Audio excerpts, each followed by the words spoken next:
ದಲಿತ ನಾಯಕರನ್ನ ಗೊಂದಲಕ್ಕೆ ಕೆಡವಿದಂತ ವರದಿ ಮೇಲ್ಜಾತಿಗಳನ್ನ ಕೂಡ ಆತಂಕಕ್ಕೆ ದೂಡಿದೆ. ಈ ವಿಚಾರ ಕಾಂಗ್ರೆಸ್ ನಾಯಕರನ್ನೇ ಪಾರ್ಟಿಷನ್ ಮಾಡಿದೆ. ಗುರುವಾರ ನಡೆಯುವ ಸಂಪುಟದಲ್ಲಿ ಕ್ಲೈಮ್ಯಾಕ್ಸ್ ಶೂಟ್ ಆಗೋದಕ್ಕಿದೆ. ಆದರೆ ಜಾತಿ ಗಣತಿ ಕ್ರಾಂತಿ ಪ್ರಬಲ ಭೂಕಂಪನದ ಮುನ್ಸೂಚನೆಯನ್ನ ಕೊಡ್ತಾ ಇದೆ.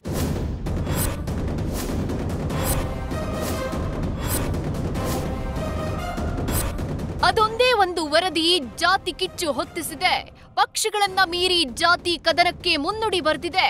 ಅಹಿಂದ ರಾಮಯ್ಯ ಉರುಳಿಸಿದ ಗಣತಿ ಗುರಾಣಿಗೆ ಪ್ರಬಲರೆಲ್ಲ ಒಂದಾಗಿದ್ದಾರೆ.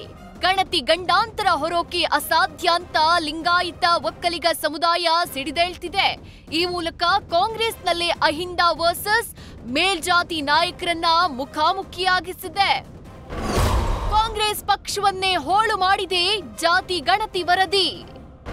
ಗುರುವಾರ ಕ್ಲೈಮ್ಯಾಕ್ಸ್, ರಾಜಕೀಯ ಕೆಸರೆರಚಾಟಕ್ಕೆ ನಾಂದಿ. ನಿನ್ನೆ ಇದೇ ಮಾತನ್ನ ಇದೇ ಟೈಮ್ನಲ್ಲಿ ಹೇಳಿದ್ದು ನಿಜ ಆಗಿದೆ. ಅಂದಾಜಿಸಿದಂತೆ ಜಾತಿ ಗಣತಿ ಇಡೀ ಸರ್ಕಾರವನ್ನೇ ಹೋಳು ಮಾಡಿದೆ. ರಾಜಕೀಯ ಪಕ್ಷಗಳನ್ನ ವಿಭಜನೆ ಮಾಡಿದೆ. ಮೇಲ್ವರ್ಗ ನಾಯಕರು ವರದಿ ಒಪ್ಪಿಸಲು ನಿರಾಕರಿಸುತ್ತಿರೋದು ಸಿದ್ದು ವರದಿ ಜಾತಿಗೆ ಬದ್ಧತೆ ತೋರ್ತಾರ ಅನ್ನೋ ಅನುಮಾನ ಮೊಳಕೆ ಹೊಡೆದಿದೆ. ಈ ನಡುವೆ ಜಾತಿ ಗಣತಿ ವಿಚಾರ ರಾಜಕೀಯ ಕೆಸರೆರಚಾಟಕ್ಕೆ ನಾಂದಿ ಹಾಡಿದೆ. ಜಾತಿ ಜನಗಣತಿ ವರದಿ ಅನುಷ್ಠಾನ ವಿರೋಧಿಸಿ ಶಾಮನೂರು ಕಿಡಿ. ಕಾಂಗ್ರೆಸ್ ಧಮಕಿ ಹಾಕಲು ಸಾಧ್ಯವಿಲ್ಲ ಅಂತ ಹರಿಪ್ರಸಾದ್ ಆಕ್ರೋಶ.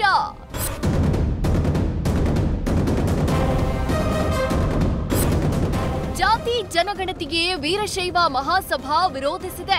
ಅದಕ್ಕೂ ಮೀರಿ ಸರ್ಕಾರ ಅನುಷ್ಠಾನಕ್ಕೆ ಮುಂದಾದ್ರೆ ನೋಡ್ಕೊಳ್ಳೋಣ ಅನ್ನೋ ಧಮಕಿ ದಾಟಿಯಲ್ಲಿ ಸಮುದಾಯದ ಹಿರಿಯ ಶಾಮನೂರು ಶಿವಶಂಕರಪ್ಪ ಈ ಹಿಂದೇನೆ ಎಚ್ಚರಿಕೆ ಸಂದೇಶ ದಾಟಿಸಿದ್ರು. ಶಾಮನೂರು ಶಿವಶಂಕರಪ್ಪರ ಇದೇ ಮಾತು ಎಂಎಲ್ಸಿ ಬಿಕೆ ಹರಿಪ್ರಸಾದ್ರನ್ನ ಕೆರಳಿಸಿದೆ. ಪಕ್ಷಕ್ಕೆ ಯಾರ್ ಧಮಕಿ ಹಾಕೋಕೆ ಸಾಧ್ಯ ಇಲ್ಲ ಅಂತ ಕೌಂಟರ್ ಕೊಟ್ಟಿದ್ದಾರೆ.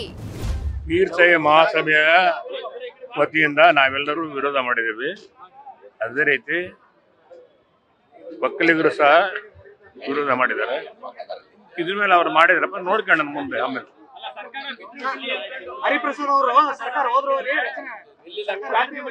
ಅವ್ರು ಏನಾರ ಮಾತಾಡಲಿ ನಾವು ಕೊಟ್ಟವಿ. ಸರ್ಕಾರಕ್ಕೆ ಅಥವಾ ಕಾಂಗ್ರೆಸ್ ಪಕ್ಷಕ್ಕೆ ಯಾರು ಸಹ ಧಮಕಿ ಹಾಕಕ್ ಆಗೋದಿಲ್ಲ.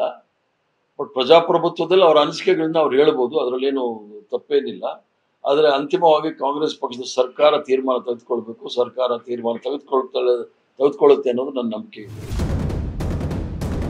ಈ ಗಲಾಟೆ ಪಕ್ಷವನ್ನೂ ಮೀರಿದೆ. ಕೇಂದ್ರ ಸಚಿವ ಕುಮಾರಸ್ವಾಮಿ ಈ ಜಾತಿ ಗಣತಿಗೆ ಅರ್ಥ ಇಲ್ಲ, ವರದಿ ಸಿದ್ಧವಾಗಿ 10 ವರ್ಷ ಆಗಿದೆ ಅಂತ ಆಕ್ಷೇಪಿಸಿದ್ರೆ, ಆರೋಗ್ಯ ಸಚಿವ ದಿನೇಶ್ ಗುಂಡೂರಾವ್ 10 ವರ್ಷದ ಹಿಂದಿದ್ದಾದ್ರೂ ಸಾಮಾಜಿಕ ನ್ಯಾಯ ಕೊಡಬೇಕಲ್ವಾ ಅಂತ ಪ್ರಶ್ನೆ ಮಾಡ್ತಿದ್ದಾರೆ. ಜಾತಿ ಗಣತಿಗೆ ಅರ್ಥವೇ ಇಲ್ಲ. 10 ವರ್ಷ ಆಗಿದೆ. ಕಾಂತರಾಜು ವರದಿ ಸಿದ್ಧ ಮಾಡಿ ಅವರಿಗೆ ಕೊಟ್ಟು ಇವತ್ತು ಹೊಸದಾಗಿ ವರದಿಯನ್ನು ಕೊಡಬೇಕಾಗ್ತದೆ. ಕಳೆದ 10 ವರ್ಷದಲ್ಲಿ ಬಹಳ ಡೆವಲಪ್ಮೆಂಟ್ ಆಗಿದೆ. ಇಲ್ಲಿ ಕೇವಲ ಜಾತಿ ಮಧ್ಯೆ ಸಂಘರ್ಷ ಉಂಟು ಮಾಡಲಿಕ್ಕೆ ಸಿದ್ದರಾಮಯ್ಯವರು ಇವತ್ತು ಈ ರಾಜ್ಯವನ್ನ ಸರ್ವನಾಶ ಮಾಡಲಿಕ್ಕೆ ಹೊರಟಿದ್ದಾರೆ.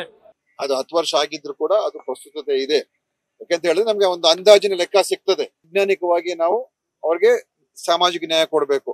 ಯಾರೋ ಇಷ್ಟಾನುಸಾರ ಅಥವಾ ಯಾರೋ ಒಂದು ಅವರ ಒಂದು ವೈಯಕ್ತಿಕವಾದಂತ ಒಂದು ಆಸಕ್ತಿಗಳ ಮೇಲೆ ಆಗ್ಬಾರ್ದು. ಇದಿಷ್ಟೇ ಅಲ್ಲ, ಮೇಲ್ಜಾತಿ ನಾಯಕರ ಆಕ್ಷೇಪಗಳನ್ನ ಕಾಂಗ್ರೆಸ್ ನಾಯಕರು ಬಿಜೆಪಿ ವಿರುದ್ಧವಾಗಿ ತೀರಿಸಿಕೊಳ್ತಿದ್ದಾರೆ. ಸಚಿವ ರಾಜಣ್ಣರ ಮಾತೆ ಇದಕ್ಕೆ ಉದಾಹರಣೆ.